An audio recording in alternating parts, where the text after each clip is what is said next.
Topping our news this hour, Governor Gavin Newsom and Democratic leaders in the legislature have announced a final budget deal they say will protect key programs and support the state's fiscal stability.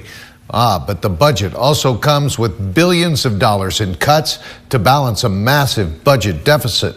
17's Capitol correspondent Eitan Wallace joins us now with reaction from members on both sides of the aisle. Well, feelings on this budget vary greatly. Democrats say it will benefit everyday Californians, while Republicans believe it's not sustainable. We have a deal on the budget.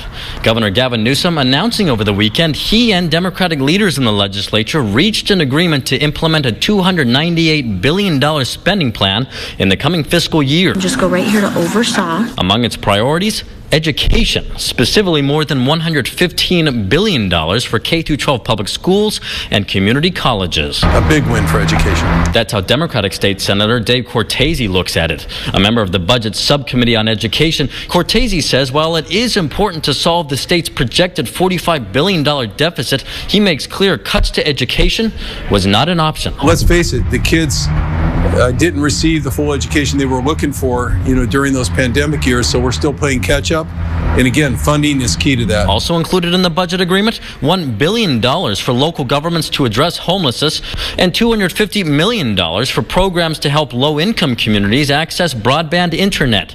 And in a statement, Newsom said he's grateful for the partnership of our legislative leaders in meeting this challenge with balanced solutions that continue to make progress on California's priorities. But to balance the budget, the deal also calls for $16 billion in cuts, including reductions to affordable housing programs and to California prisons run by the Department of Corrections and Rehabilitation.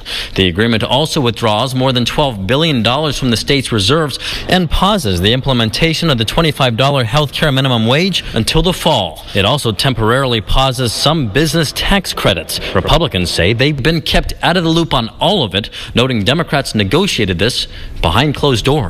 Nothing. I still haven't heard anything directly about it. GOP Senator Roger Nilo is the vice chair of the Senate Budget Committee. He says from what he has seen, he believes the budget is too optimistic about how much revenue the state will take in the coming year.